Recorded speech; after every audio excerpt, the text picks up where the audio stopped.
Hi hello friends, എല്ലാ കൂട്ടുകാർക്കും സാന്ത്വന സീരിയലിലെ നാളത്തെ ഒറിജിനൽ പ്രൊമോ റിവ്യൂയിലേക്ക് തന്നെ സ്വാഗതം കേട്ടോ. ചാനൽ ആദ്യമായിട്ടാണ് കാണുന്നുണ്ടെങ്കിൽ ഒന്ന് സബ്സ്ക്രൈബ് ചെയ്ത് ലൈക്ക് ചെയ്ത് സപ്പോർട്ട് ചെയ്യാൻ വേണ്ടി മറക്കല്ലേ. അങ്ങനെ നാളെയാണെന്നുണ്ടെങ്കിൽ ധർമ്മനോട് ചേട്ടന്മാര് പറയുന്നുണ്ട്, എടാ ധർമ്മ, ഞങ്ങൾ നല്ലൊരു കട നിനക്ക് വേണ്ടി നോക്കി തരൂ. ഞാൻ ചേട്ടന്മാരുടെ കൂടെ ബിസിനസ്സും കാര്യങ്ങളൊക്കെ എന്തെങ്കിലും നോക്കി നടത്തിക്കോളാം എന്ന് ധർമ്മം പറയുമ്പോഴേക്കും അച്യുതൻ ചോദിക്കേണ്ട, അതിന് നിനക്ക് ബിസിനസ് നടത്തിയിട്ട് എന്തെങ്കിലും എക്സ്പീരിയൻസ് ഉണ്ട് ധർമ്മ? ഇല്ലല്ലോ, നീ കടയിലാണ് ഇത്രയും വർഷം നിന്നത്, കടയെ കുറിച്ച് വിസിറ്റ് നിനക്കറിയാം, ഒരു കട എങ്ങനെ നടത്തി കൊണ്ടുപോകേണ്ടത് നിനക്കറിയാം, അതുകൊണ്ട് കട നടത്തുന്നതല്ലേ നല്ലത് എന്ന് പറയുമ്പോൾ അനന്ത പറയണ്ടേ, ബാലൻ എന്ത് വിചാരിക്കും എന്ന് കരുതിയിട്ടാണോ നീ കട നടത്തണ്ടെന്ന് വിചാരിച്ചത്? അച്യുതൻ പറയണ്ടെങ്കിൽ നീ കട നടത്തുക തന്നെയാണ് വേണ്ടത് എന്ന് പറയണം. ഇത് കേട്ട അമ്മ പറയണ്ടേ, എടാ മോനെ ധർമ്മ, നിന്റെ നല്ലതിന് വേണ്ടിട്ടല്ലേടാ ഏട്ടന്മാര് ഇതൊക്കെ പറയുന്നതും ചെയ്യുന്നതും, നീ സമ്മതിക്കടാ, നിനക്കും ഒരു നീക്കിരിപ്പും കാര്യങ്ങളൊക്കെ വേണ്ടേ? എന്താച്ച ഏട്ടന്മാരെ ഇഷ്ടം എന്ന് ധർമ്മം പറയാണ്. അങ്ങനെ അച്യുതനും അനന്തനും കൂടി ധർമ്മന് വേണ്ടി നല്ലൊരു കട നോക്കിക്കൊണ്ടിരിക്കുക കേട്ടോ. ധർമ്മൻ അങ്ങനെ റോട്ടിലേക്ക് ഇറങ്ങി നടന്നു പോണ സമയത്ത് പെട്ടെന്ന് ബാലനെ കാണണം. ബാലൻ വേഗം വണ്ടി നിർത്തി ധർമ്മന്റെ അടുത്തേക്ക് വരുവാണ്. ധർമ്മം ബാലനെ കണ്ടിട്ട് മൈൻഡ് ഓൺ ചെയ്യുന്നില്ല. നടന്നു പോകുമ്പോ ബാലൻ പറയണ്ടേ, എടാ ധർമ്മ ഒന്ന് ഇന്നേടാ എന്ന് പറഞ്ഞു വിളിക്കുകയാണ്. എടാ മോനെ ധർമ്മ, നീ എന്താണ് ഇത്രയും നാളായിട്ട് വീട്ടിൽ വരാത്തത്? പിണങ്ങി പോയപ്പോ ഇന്നല്ലെങ്കിൽ നാളെ നീ വീട്ടിലേക്ക് തിരിച്ചു വരുമെന്ന് കരുതിയിട്ടാ ഞാൻ കാത്തിരുന്നത്. പക്ഷെ ഇത്രയും ദിവസമായിട്ടും നീ തിരിച്ചു വന്നില്ലടാ.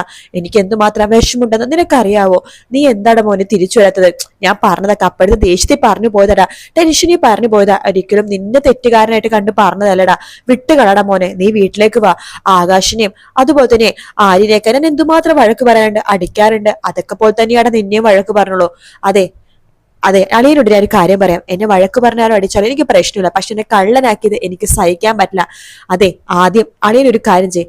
ആദ്യം അന്ന് മോഷണം പോയ പണം അതാരാണ് ആദ്യം കളവ് ചടത്തിയത്, അല്ലെങ്കിൽ ആരാണ് മോഷ്ടിച്ചതെന്ന് ആദ്യം കണ്ടുപിടിക്കുക. അതിനുശേഷം എന്നെ വന്ന് വിളിക്കുക. ഞാൻ അപ്പൊ ആലോചിക്കാം വരണോ വേണ്ടോ എന്ന്. അല്ലാതെ കള്ളനെ കണ്ടുപിടിക്കാതെ എന്നെ വിളിക്കേണ്ട എന്ന് പറഞ്ഞ ധർമ്മൻ അവിടെ നിന്ന് പോവാണ്. ബാലന് ഭയങ്കര വിഷമമുണ്ടോ, ഷോ ഇനിയിപ്പോ കള്ളൻ എവിടെന്നാ കണ്ടുപിടിക്കുക, ആരായിരിക്കും യഥാർത്ഥ കള്ളൻ എന്നിങ്ങനെ ആലോചിക്കുകയാണ് നമ്മുടെ ബാലൻ. അതിനുശേഷം പിന്നീട് കാണിക്കണം നമ്മുടെ ദേവീനെയാണ് കേട്ടോ. ദേവി ആണെങ്കിൽ നല്ല തിരക്കുള്ള സമയമാണ് കേട്ടോ. ദേവി ആൾക്കാർക്ക് സാധനങ്ങളൊക്കെ എടുത്തു കൊടുക്കാണ്. ആ സമയത്താണ് ഉദയഭാനു അവിടേക്ക് വരുന്നത്. മോളെ എന്ന് പറഞ്ഞു വരുന്നത്. ദേവിക്ക് ഒന്നും പറയാൻ പറ്റാത്ത അവസ്ഥയാണ്, കാരണം കടയിലെ ആളുകളും ഉണ്ടല്ലോ. അങ്ങനെ അവിടെ വന്നിരിക്കുന്നുണ്ട്.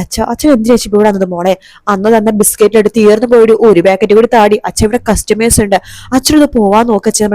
ആ കസ്റ്റമേഴ്സിന് സാധനം എടുത്ത് കൊടുത്തോ, ഞാൻ ഇവിടെ നിന്നോളാം എന്ന് നമ്മുടെ ഉദയഭാനു പറയാണ്. അങ്ങനെ ദേവി കസ്റ്റമേഴ്സിന് സാധനം എടുത്ത് കൊടുക്കാൻ വേണ്ടി നിൽക്കാണ്. അപ്പൊ രണ്ടും ചേച്ചിമാർ വരുന്നുണ്ട്. എന്നിട്ട് അതെവിടെയാ ഇതെവിടെയാന്ന് ചോദിക്കുമ്പോൾ ദേവി ഇങ്ങനെ എടുത്തു കൊടുക്കാൻ സഹായിക്കുന്നുണ്ട്. ആ സമയത്ത് ഉദയഭാനു, ഇത് എന്നെ പറ്റിയ അവസരം, വേറെ ആരും ഇവിടെ ഇല്ല, ഇത് തന്നെ പറ്റിയ അവസരം എന്ന് പറഞ്ഞിട്ട് നമ്മുടെ ഉദയഭാനു വേഗം തന്നെ മേശോരിപ്പുണ്ടല്ലോ അതിന്റെ അടുത്തേക്ക് ചാരി ഇരിക്കാട്ടോ. ദേവിയുടെ കണ്ണൊന്ന് തെറ്റാണെങ്കിൽ പൈസ മോഷ്ടിക്കാനായിട്ടാ. അങ്ങനെ ദേവിയാണെങ്കിൽ ഉദയഭാനു സംശയത്തോടെ നോക്കുന്നുണ്ട് കേട്ടോ. എന്തോ ഒരു സംശയം ദേവിക്ക് ഉണ്ടെന്ന് തോന്നണം. ദേവി ഒരു ചെറിയ ആ സംശയത്തോടെ ഉദയഭാനുവിനെ ശ്രദ്ധിക്കുന്നുണ്ട്. ആ സമയത്ത് ദേവി ആ ചേച്ചിമാർക്ക് സാധനങ്ങൾ എടുത്തു കൊടുക്കണം. ചേച്ചി ഇതാണ് ചേച്ചി, അതാണ് ചേച്ചി നമ്മുടെ സാധനങ്ങളൊക്കെ എടുത്തു കൊടുക്കുമ്പോൾ ഉദയഭാനു പതുക്കെ മേശ വരിപ്പ് ഇങ്ങനെ തുറക്കുവാണ്.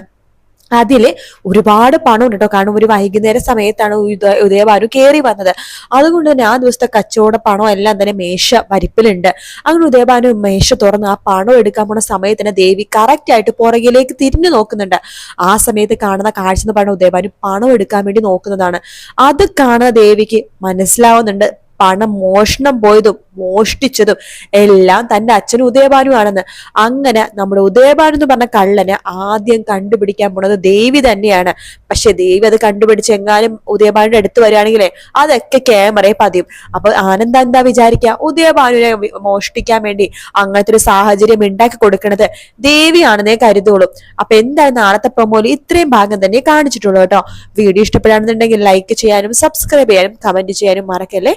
മറ്റൊരു വീഡിയോ ആയിട്ട് വീണ്ടും കാണാം friends. Take care, bye bye.